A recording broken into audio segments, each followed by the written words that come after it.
think what happened is they designed this virus, they put it into the population, and they sat back waiting for the disease to manifest itself, and then they came in and then took over as experts, and of course they discovered the AIDS virus, which is why we were talking about how some of these AIDS, so-called top AIDS experts, are not MDs at all. They're veterinarians. They're people who have made a career with animal experimentation, producing diseases in animals. And now some of these people are top-flight AIDS experts with top-flight connections to genetic engineering companies and stock and government contracts and all of that. And of course, as far as I'm concerned, some of these people have got to have connections to the biological warfare establishment. But they're not going to tell you that because it's secret. It's almost like saying, well, you know, if somebody created AIDS, why would they actually come out and say that? Well, of course not. They're going to tell you gays did it because they do strange things to one another, and so do the Africans. They're using certain communities as scapegoats for their own. Well, of course. And I mean, I think that's why the response to AIDS, I think, has been so pitiful, is because in my jaded, negative, pessimistic view, in a genocide program, you want a lot of people to die. The idea is not to come in and save them. You know, so as far as I'm concerned, a lot of these AIDS science groups and these AIDS stuff is like sending blankets to the Jews in Auschwitz. You know, but they're not asking you, why are those people there? You know, why are the Jews there and the other people aren't? But, you know, these are very heavy questions that I would say most people do not want to deal with this kind of stuff. Why doesn't... They're in denial. Nobody wants to think that their government or any government could do something this awful to the people. But governments, as I say, do terrible things to people all the time. And people cooperate by helping them. It's like Yugoslavia. You know, how do you get one kind of white Christian group to go and kill another white Christian group, to both go kill a Muslim group? I mean, in present-day Europe, I mean, did we not learn anything? But, you know, people don't understand that if you don't like a group, it's real easy to get rid of them. It's real as easy. We've all, I'm sure, you know, had that. Well, you know, we don't like this group or that group does this, and you know, wouldn't it be nice if they just disappeared? I mean, I think that's part of all of us.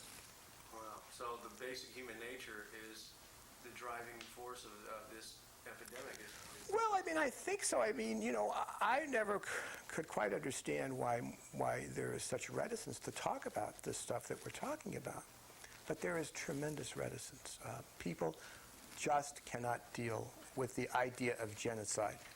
Well, I think part of it might be they don't want to talk about AIDS because they're scared of, well, for one thing, they're believing the propaganda of the early 80s is a gay disease, and it can be sexually transmitted.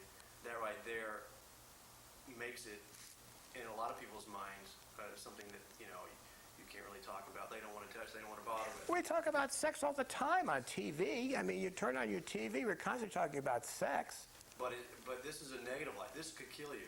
Well, but everybody knows that it could kill you. But what they don't know, and that's why I think it's important for people to understand the possibility that AIDS is man-made, because it has nothing to do with morality. I mean, what does, you know, if you have a man-made virus and you've seeded it into the population, what has that got to do with morality? What has that got to do with God? What has that got to do with right and wrong? Nothing. But yet we're still talking about, I mean, we have people running for president who are talking about how AIDS is, you know, God's retribution. I mean, that's like telling the Japanese that the atom bomb is God's retribution. You know, it's like telling the Jews the Nazis are, you know, your retribution. What does that mean? Well, all this is listed, all these, well, your take on it is documented. I mean, there are literally hundreds of documents. Well, no, because I've had doctors say, well, I think you're crazy because I went to the library and there's nothing in here about what you're saying. And what you're saying is totally ridiculous and it doesn't make any sense and you're paranoid or you're a communist or you're freaked out. or you've got HIV on your brain. I mean, I can show you medical reports saying, well, we have heard about AIDS as being biological warfare, but we have dismissed that because we have to talk about things that make sense. We can't talk about idiocy. I mean, this is written in medical journals. We can't talk about that because that is nonsense. Total nonsense. I mean, you can give them books and they'll go, well, no, it's monkeys. I mean, look in the microbiologic textbooks now, and they'll tell you that AIDS came from the green monkey. I mean, the propaganda has been so overwhelming that it has totally brainwashed, people's minds fully. That you write textbooks on microbiology, you talk about how the virus came from a monkey. And you can read in the LA Times, I can read your report where certain scientists said it doesn't come from a monkey. It has nothing to do. Is that feasible? I mean, can STLV3, that's what they call it, I suppose, be transferred through a monkey bite on a native? I mean, well, how? And then how? All right, let's assume that it did. How come all right, so you got bitten by a monkey. And then within a year or two, you have millions of your comrades infected. How could that happen? I mean, even if you did get transferred from a monkey, you could not infect so many millions of people so quickly because somebody bit you on the ass. I'd have to be an awfully busy guy. You and your friends would have to be busy too. I know, it doesn't add up. The numbers just don't add up. Of course not. I mean, what's the evidence that AIDS in America came from Africa? Because Gallo told you? I mean, how could that be? Or it's like the gays brought it from Haiti. I mean, I don't know any gay man that went to Haiti to get, to have sex. Do you? I mean, I don't think that's common. Although they have lots of brothels, they tell me, in Port-au-Prince, but I'm sure it's not just the gay men that are making love with those people.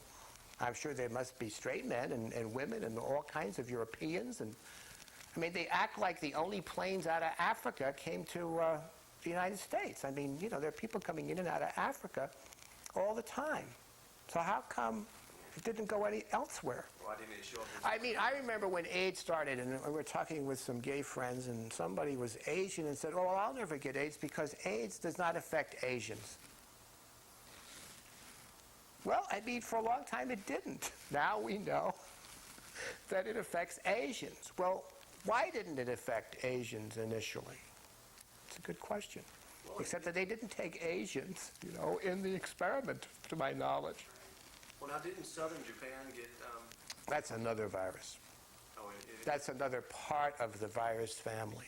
And it's probably another experiment, And, of course, they've been doing experiments in Asia, since the 40s, when the Japanese came in and did awful things to the Chinese. So would you consider AIDS to be an STD, a sexually transmitted? Well, I think there's no question that you can get it in bed. I don't know many virgins that have gotten AIDS. Well,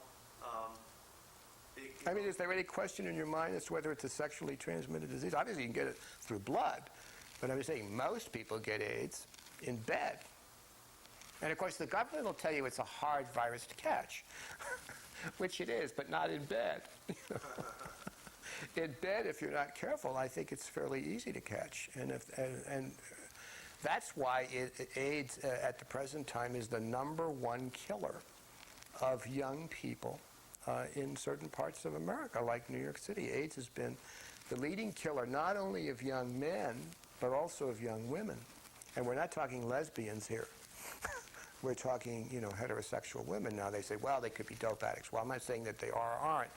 And obviously you can transfer this disease, through needles. There's no question about that. But if you're asking me, is it a sexually transmitted disease? Yes, it's sexually transmitted. Now, is there a current figure on how many people in the United States or the world that are infected or that have AIDS? Oh, I don't know. The figures vary. Somebody says 100 million people are going to be infected by the end of the century. It's 7 years away. Wouldn't surprise me.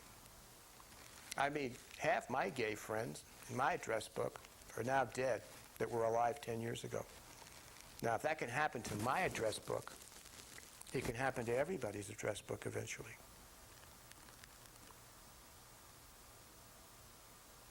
So there really isn't any, I'm just trying to figure out a positive. Well, the positive, I mean, the only thing that I see positive out of this discussion is, I think if people, I mean, maybe I'm naive, but I think if people knew what was going on, I personally think that they would use more smarts to figure out how to live through this. But because the government is constantly talking about high-risk groups, you know, it's AIDS is, you know, anybody can get AIDS, but it's high-risk this, high-risk this. If you're doing unprotected sex in major cities or in small towns or whatever, you have to be careful. It has nothing to do with whether you're gay or straight or monogamous or polygamous or what have you. And nothing to do with your religion or God's will. It has only to do with there's a thing out there. It's like a landmine. It was put out there, and if you step on it, you're in trouble. But as I say, I still think that the unfortunate part is we're still talking about this as God's will. I mean, look at Buchanan, you know, at the Republican convention, talking about this is God's retribution to gays. Well, is it God's retribution to blacks in Africa? I mean, you know, we just tell people all this silly nonsense. You know, like, you know, and nowadays when people die, they're afraid to tell their family that they died of AIDS. Because it's like, oh, they died of AIDS, you know, well, you know, like there are politically correct diseases to die from and politically incorrect diseases to die from. I mean, if you die because you're part of an extermination program, I don't think that's anything to be ashamed of. Do you? No. Is there, well, all this knowledge, if people start to accept it, start to become more aware of what may have occurred, do you think that will change the landscape in the sense that... Well, I do. I think if people believed and understood that this disease was brought to you courtesy of the scientists, I think they might question those scientists a little bit. I mean, you know, my feeling is that these are the scientists that brought you this disease, and these are the ones you're paying to fix it. It's like asking the guy that dumped the atom bomb in Hiroshima to fix it. He's not going to fix it.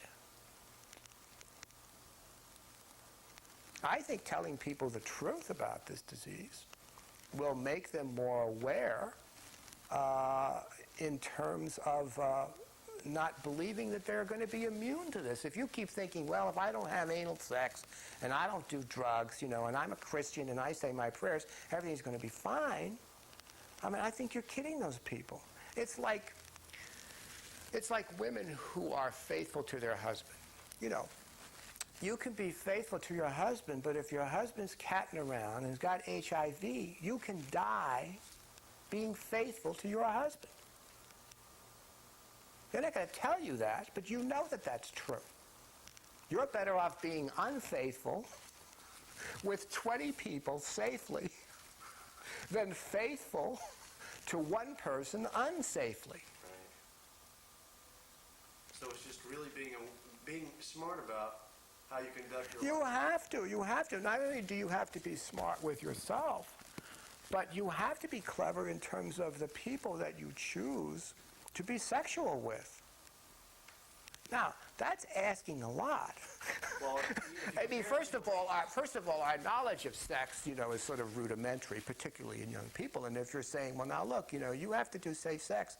The only time you cannot do safe sex is that if you go with your person that you love and you go and you get your blood tested, and if you're both negative, then you have to be safe, and you go back 6 months later and you get tested again, and if you're both negative, then you can go for it, but you have to promise to be loving and kind and true, because if you're not and one person strays, you have to come back and say, honey, you know, I messed up, and then, you know, they take the knife out or whatever.